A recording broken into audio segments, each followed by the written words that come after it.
Yo, what's up guys? Sean Kober here of the Live, Train, Perform podcast. Over the next 2 weeks, while I launch this podcast, I'm going to be dropping one episode per day. Then I'm going to drop back to one episode per week. The first episode is an introductory episode explaining who I am, my background, my knowledge, my experience. The second episode is all about goal setting. That's going to be followed up by progress tracking, then building habits, doing the things that you enjoy doing, consistency, restricting temptation, meal preparation, accountability, crap foods, getting started and building momentum, along with hierarchy of value, motivation, direction, and your environment. Now, if you go back and listen to each one of those topics again, they are all relevant for optimizing your performance and your everyday life. It's not just to do with health and fitness. Yes, I am a strength and conditioning coach. That is my background, that is my specialization. However, I'm a coach first and foremost, and I need to optimize the other 23 hours of the day so that I can get the most out of my clients for that 1 hour that I'm with them.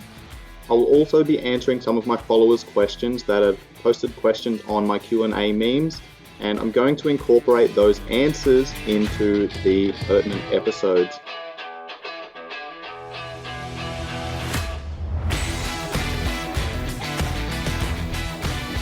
Hey guys, welcome to episode 3 of the 2-week launch series. During this episode, we're going to be going through progress tracking, the many different types of progress tracking, and why progress tracking is important. So we're going to be talking about setting checkpoints along the way to go through our progress tracking protocols.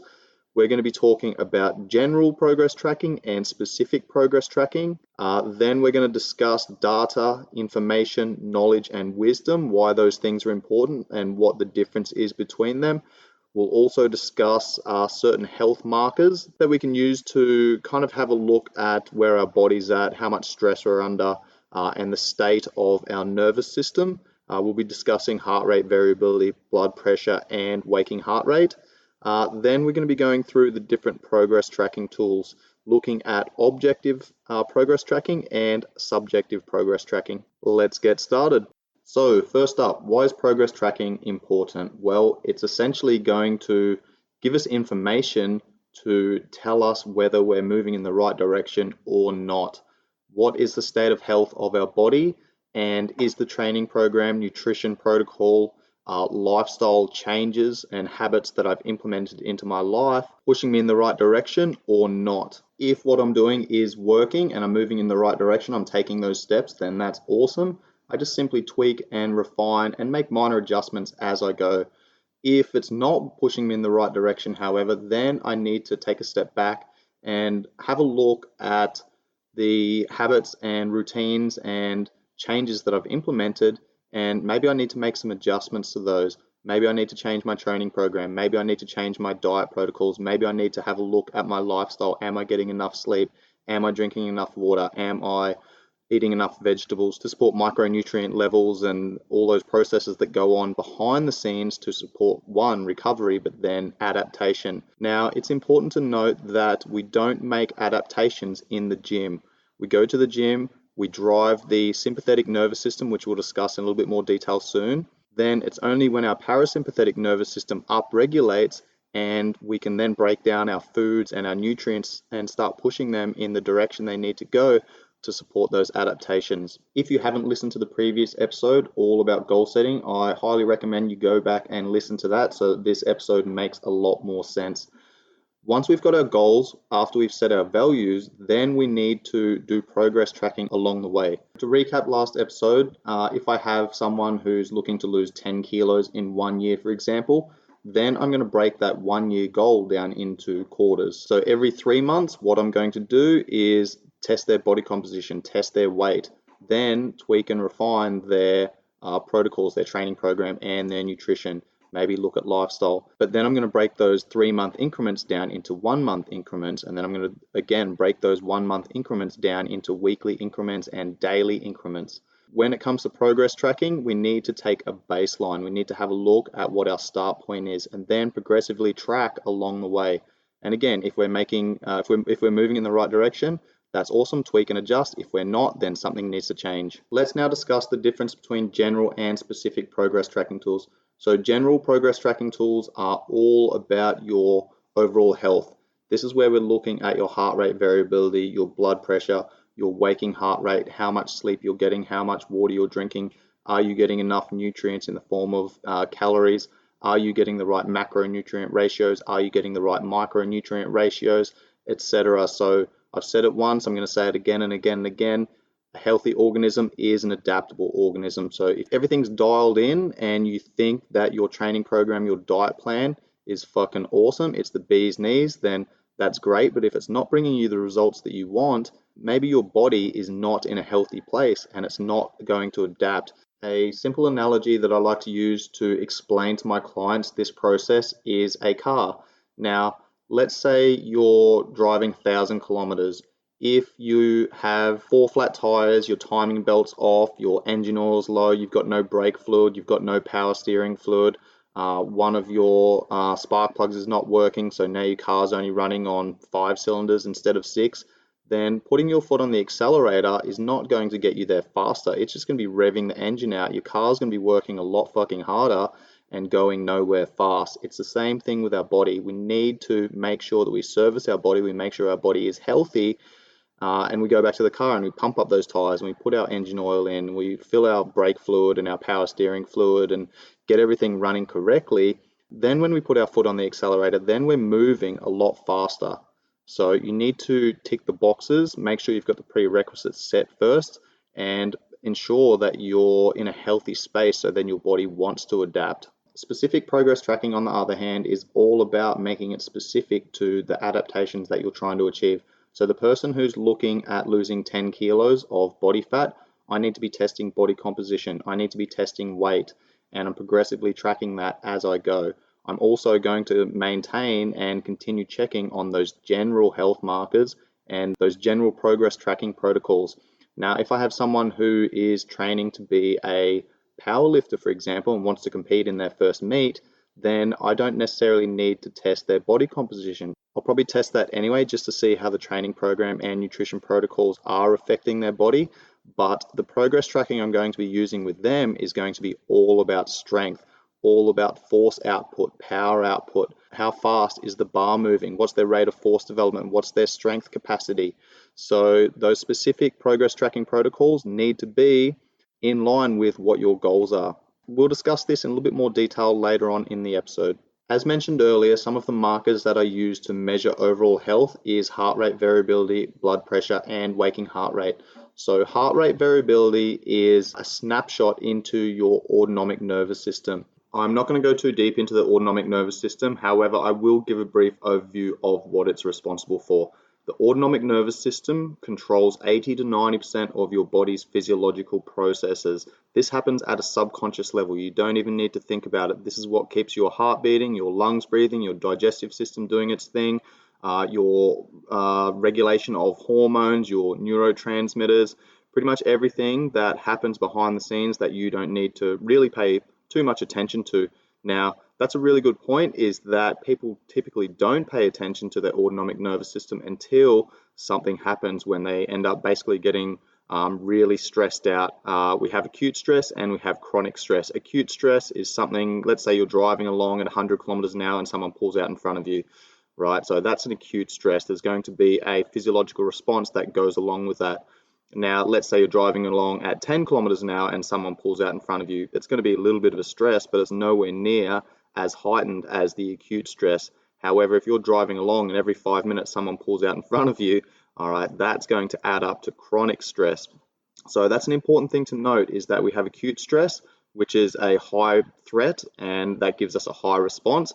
And then we have chronic stress, which is basically low-level stresses that add up over time because they're not dealt with, and that builds up to chronic stress, and that can impact your sleep, that can impact your ability to perform, that can impact your ability to recover, to train, to think correctly, to regulate your hormones, be able to digest, absorb, assimilate fuels coming from foods and drink and things like that. So that can potentially lead to decreased health markers and other potential health issues. So the autonomic nervous system is basically all about balance, okay?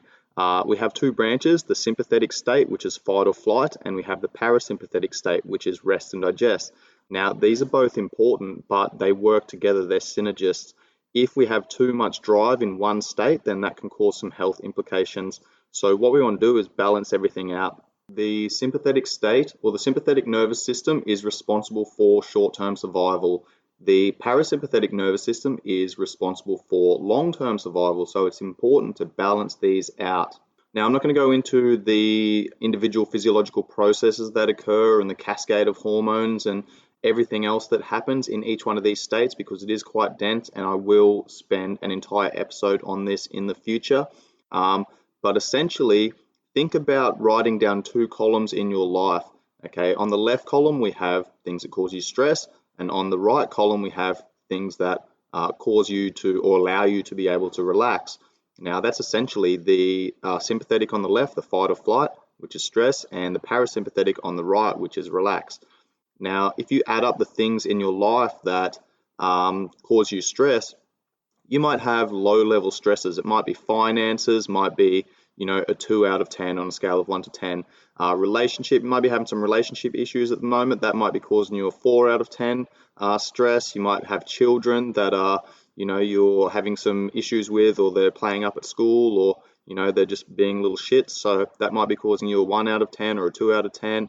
Then you, obviously with this day and age we're living in right now, everyone's in lockdown, everyone has restrictions, people have lost their jobs and things like that.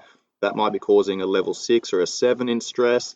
And then you're concerned about, your mortgage repayments and car repayments, etc., etc., etc. So these things are adding up to overall stress. Now, your body can only take so much stress, and the more you add up onto that sympathetic side and the higher that stress level becomes, the more you need to go back in the other direction and find things that help you relax. So every single person's going to be different here. For me, I really love scuba diving. It's therapeutic for me, but for other people, it's probably not going to be therapeutic. Most people probably don't enjoy breathing through a tube 30 meters underwater because it's, things that are outside of their control. So for me, that allows me to drive my parasympathetic nervous system, but for other people, it's probably going to create a stress response and drive their sympathetic nervous system. So you need to find the things that are going to help you relax. I'll give you some options here, some ideas. It might be some yoga, typically some yin style yoga, or some light movement, some technique work. It might be riding your motorbike, it might be scuba diving, it might be reading a book or listening to music or a podcast or just doing some walking. It might be a long distance run. It doesn't really matter what it is, but if you've got high level stress in a lot of areas in your life, then you really need to balance everything out and do some things, or do a lot of things that help you relax so that you can chill out. So HRV gives you a snapshot into your autonomic nervous system. What I use is a heart rate monitor, a chest strap, which I connect to my phone, and there's an app called Elite HRV. I did the Elite HRV course, which I will link in the show notes. But essentially what it does is connects to an app, and then it takes my heart rate variability, which is different to heartbeat or pulse rate. Now, let's use 60 beats per minute. If my heart rate is 60 BPM, beats per minute, then my heart rate variability is the difference in time between the contractions of my heart. So the heart doesn't beat like a metronome. If it's 60 beats per minute, it doesn't beat on the 1 second mark, the 2 second mark, the 3 second mark. Okay, it's going to have little changes in time and variations in time where it contracts. Sensory receptors within the body are constantly providing feedback to the vagus nerve, which sends a signal to the brain and tells your brain to regulate your heartbeat, your respiratory rate, your pH balance of the blood, your core temperature, etc., according to your environment. So heart rate variability measures the variance in time between heart contractions.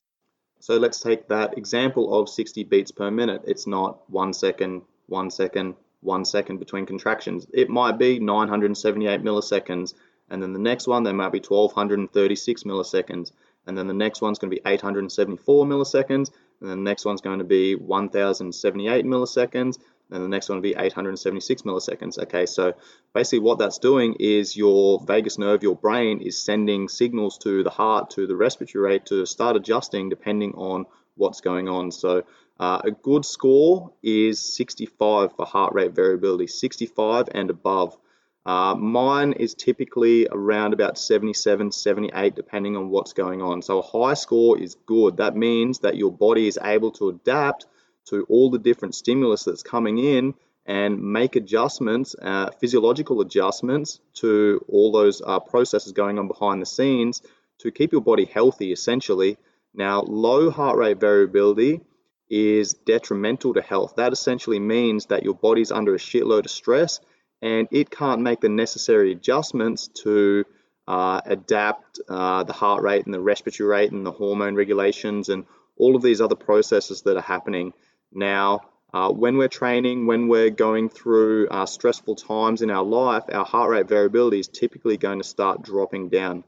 An example of this is one of my UFC guys, Peter Yan, number 4 in the bantamweight division in the UFC. I got him to start taking his heart rate variability so that we could both see what was happening with how training was affecting him and how run down he was getting and things like that. So then we could schedule in deload weeks where he could essentially rest, recover, and adapt to all the training that we're putting him through, and then come back and be relatively fresh and be able to train harder and harder and harder to adapt to the responses that we're trying to create. There was one time where we pushed hard for roughly 4 to 5 weeks, and I could see his heart rate variability was decreasing week after week after week. And I got to a point where I was like, all right, that's it. We need to have a deload week. Next week, I want you to chill out. I still want you to train, but back the intensity off, practice skill, practice technique, allow your body to rest, recover, and adapt to what we've been doing. Now, he's Russian. He's a professional fighter. He's an elite athlete. So his mindset was, fuck that. I'm going to get after it. And what actually happened was he didn't listen to me and he started training hard again next week. And within, 3 to 4 days, he was sick. He was bedridden for, 4 to 5 days because his body had literally pushed so hard into a sympathetic state and he was becoming run down. His body was stressed out. His heart rate variability or his ability to adapt to stress had been compromised. And his body went, fuck this, you need to go into a parasympathetic state. You need to chill out. You need to be bedridden for the next couple of days so I can recover and get back to baseline, which is homeostasis. So essentially, heart rate variability is all about measuring our body's ability to get back to homeostasis, which is balance or equilibrium. Again, I'll dive into this in a lot more detail in a future episode, but very important. The next general progress tracking tool that is going to track our overall health is blood pressure. So blood pressure is a great way, and it's a very simple way of having a look to see how much stress the body's under. Typically, when we take blood pressure, we have 2 numbers. We have systolic, which is the higher number, and we have the diastolic, which is the lower number. The systolic number is the peak contraction of our heart, which is a muscle. The diastolic number, which is the lower number, is the pressure that remains in the arteries when the heart is at rest. So both of these numbers are important for giving us a snapshot into what's happening with the body and how much stress it's under. And as I said earlier, it's a very simple way of having a look at some basic vital signs to determine if there's any underlying conditions that we need to potentially have a closer look at. And this is why when you go into a doctor's office, a GP's office, that's one of the first thing they do is they test your vital signs by putting an inflatable blood pressure cuff on so they can have a look at what your systolic pressure is and your diastolic pressure. Now, why are these 2 numbers important? Let's think about a fire hose. Okay, let's say you crank that fire hose up to its maximum output. Okay, so there's a fuckload of water running through there. The pressure within the hose becomes high. This is the same thing with our blood vessels and the walls of our arteries. They can only withstand a certain amount of pressure for certain periods of time. So if those arteries are still under an immense amount of tension and strain, then at some point something's got to give. So this is why it's important to track your blood pressure and see a GP or some sort of professional that's going to help you make adjustments to reducing or managing your blood pressure. And like I said earlier, looking at blood pressure can also help you identify anything else that might be going on because, again, your blood pressure is regulated by your brain, which is controlled by your vagus nerve, which gets signals from all of your sensory receptors. So if there's an issue with your blood pressure, if there's a problem with your heart rate variability, if there's some concerns with your waking heart rate, which we'll go into in a moment, then we're potentially looking at some underlying health conditions or concerns that we need to have a closer look at. So high blood pressure and even low blood pressure is one of those times where we're potentially shining a spotlight on some underlying health conditions that need to be looked into a little bit deeper. And the numbers that we're aiming for roughly for the systolic and diastolic is 120/80. And that's a good baseline to target, or at least start pushing towards if you're not quite there. Next up, let's discuss waking heart rate. So your waking heart rate is what your heart rate or your pulse rate is first thing in the morning. Now, this is obviously the best time to test it because we've been sleeping throughout the night. Our body's gone through its recovery processes, recuperation, etc. So I'll talk about the best times and days and protocols for all of these progress tracking tools to round out the episode. But basically, first thing in the morning is a great time to test our waking heart rate. And I do that by using my Fitbit. That tells me how well I've slept. It gives me a score, a sleep score, and it also tells me what my waking heart rate is. If you don't have a Fitbit or an activity tracker, a simple way to do it is to place 2 fingers on your carotid artery, which is the one on your neck, or you can use your radial pulse, which is down by your wrist, just below the palm of the hand on the thumb side of the forearm. Now, the best way to do it is to set a timer for 1 minute and count how many times your heart beats during that 1 minute. Okay, that's the most accurate way of doing it. You can count 30 seconds and multiply that by 2. You can count 20 seconds, multiply that by 3, 15 seconds, multiply that by 4, or 10 seconds, multiply that by 6. But the less time you actually take to take this measurement, the more potential inaccuracies there are going to be. So I'd recommend doing 60 seconds, counting how many times your heart beats during that time. Now, these numbers give us a really good understanding of what's happening with your body as well. And maybe if you've had a poor night's sleep, then your body hasn't had a chance to recover, rest, recuperate, then maybe your body's under a little bit of stress and it might be worth adjusting your training session and your day accordingly. So I'll give you guys an excellent example of something that happened to me recently. So I went back to Australia in August last year to get my tattoo done. Now, I spent 6 days in the chair and it was roughly 4 to 6 hours per day. I got that tattoo done on a Thursday, Friday, then I had Saturday, Sunday off, then Monday, Tuesday back in the chair, Wednesday off, Thursday, Friday back in the chair. I had the weekend and then I flew back to Thailand. Now, my waking heart rate every morning for the week prior to going home was roughly 52 beats per minute. Now, that's a really good place to be. Obviously, the lower the heart rate or the waking heart rate, the better. That means my heart is not having to work as hard to, continue pumping blood and pushing oxygen around the body.